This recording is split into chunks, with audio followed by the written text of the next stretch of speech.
Like and subscribe for daily videos. Do bosses like Michael Scott actually exist?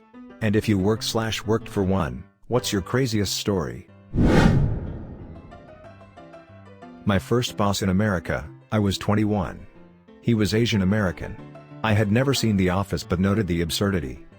He would get free potato chips from a guy in a company truck and would stuff his cheeks in the middle of telling me what to do. He always offered some. Fired a co-worker for screaming some racist stuff at me by just yanking her out the door. Called another co-worker a cub or a baby lion because she was tiny with wild unruly hair. Would do a small mini roar whenever she was about to report for her shift or when I mentioned her name. Ran around the place with a wig on his head imitating me. Brought his daughter to work and give her piggyback rides in the office. Would ask me to take videos. Would talk to black people in a black way. He would say "What's up shorty" to the ladies and "What's poppin'?" Called the guys Tyrone and would say "Shy eat" in his most convincing black voice. It was actually pretty good. Would ask me to teach him random Arabic words so he could yell them sporadically in the middle of the day. He always got the accent right. Had an open door policy and would do shots in his office.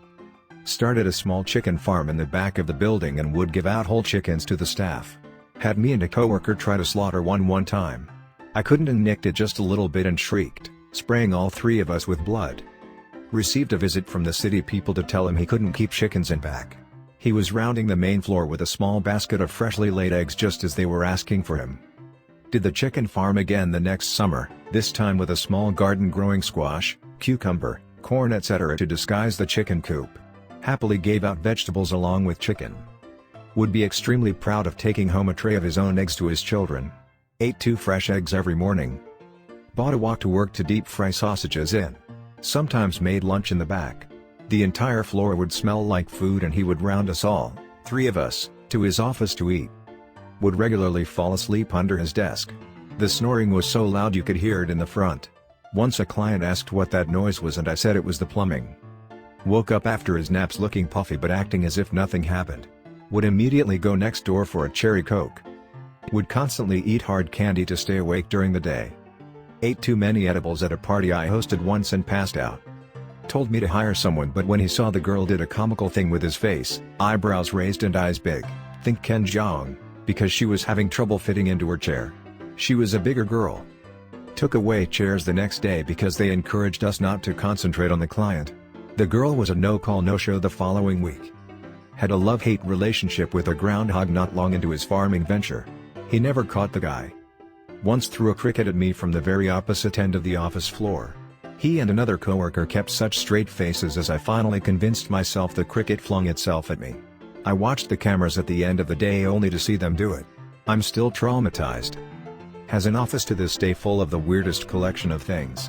A few feather from favorite chickens of his that he had since consumed all named and dated, a rabbit paw someone gave him, a goat's hoof, a framed quote I told him told to me by a very high homeless person.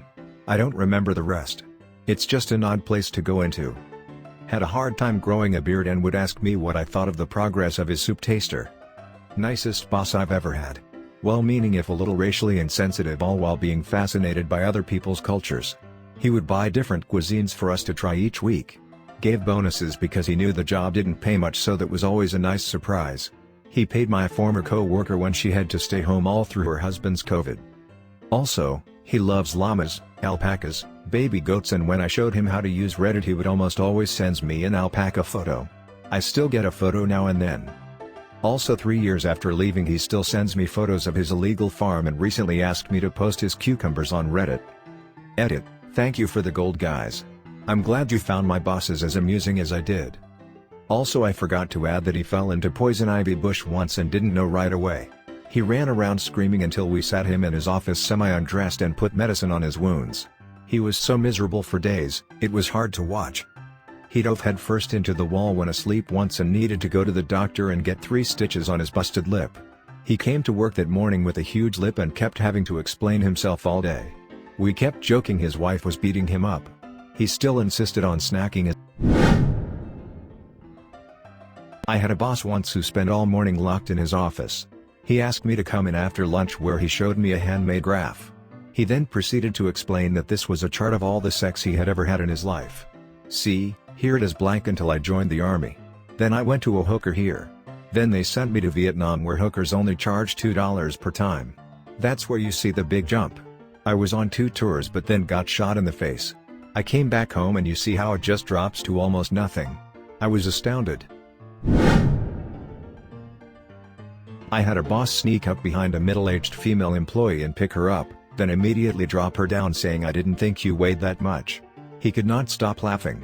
He was the principal. This occurred during passing period in a crowded middle school hallway. He wanted a pomegranate for lunch and they were out of season, but that didn't stop him from sending me on a quest to every grocery store in town in search of a pomegranate. Multiple produce guys laughed at me, but that was the easiest $13 per hour I've ever made. Edit. While this blew up, rather than replying to each of you I'll say it here, no, I did not find a pomegranate, and when I came back he was eating Subway and he seemed to have forgot he'd even sent me. Maybe I could have gone home or to the movies etc., but driving around leisurely listening to the radio seemed like a pretty good alternative to doing my actual work at the time. I did in fact check the gas station in Carbondale. They also do not carry pomegranates unless they are in season. My boss is certainly Michael Scott-esque. When I first started I was essentially Pam as well, since I was both receptionist and his assistant to some extent.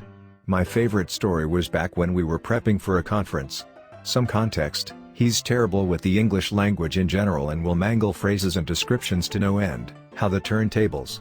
So on a group call he kept talking about wanting a golden hamster ball to do giveaways with.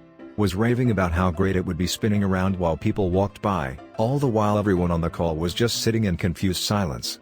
However, by that point, I had become so good at decoding his nonsense that I knew he was referring to a gold raffle cage and sent him image privately asking if it's what he was thinking.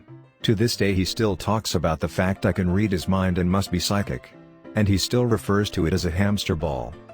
All in all, he's a pretty nice guy and a solid boss. Hired me based on a gut feeling and has been decent to me ever since. I think I knew it would be a good fit when during the interview he tried to tell me about the 4 pillars of the company and forgot one. Told me later it was knowledge.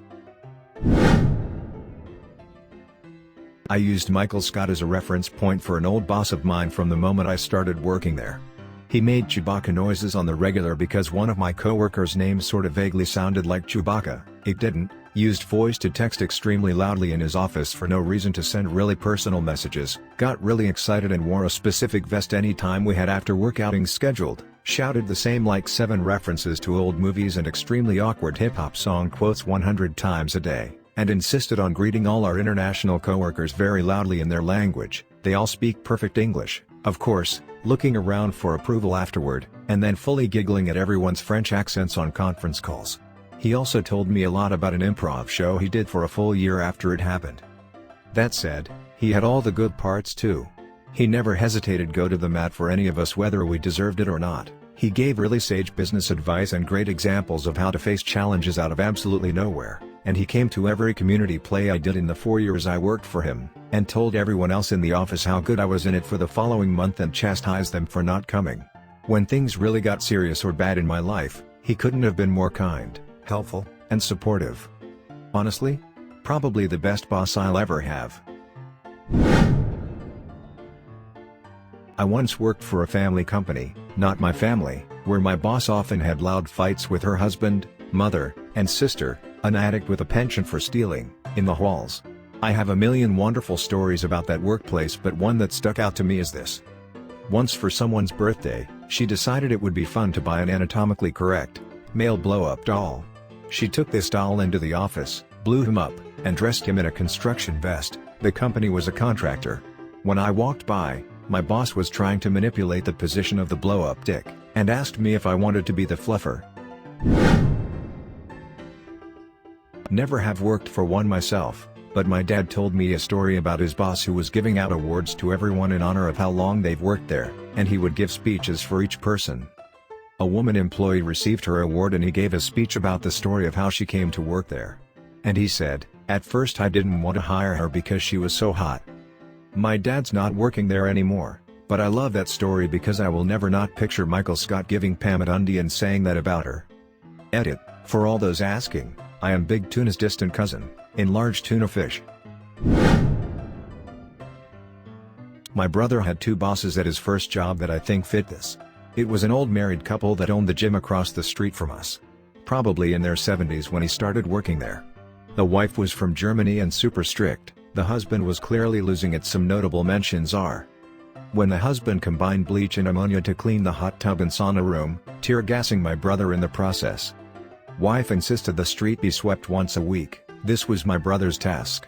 Almost every single time, the husband would come out halfway through with a leaf blower and destroy any progress my brother had made. Husband would regularly sit in the sauna for way too long and have to be rescued by brother and co-workers. Brother opened every Saturday. They never gave him a key, so he would have to hop the fence to get in.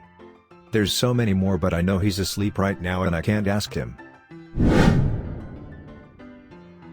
Thank you for watching. Like and subscribe for daily videos.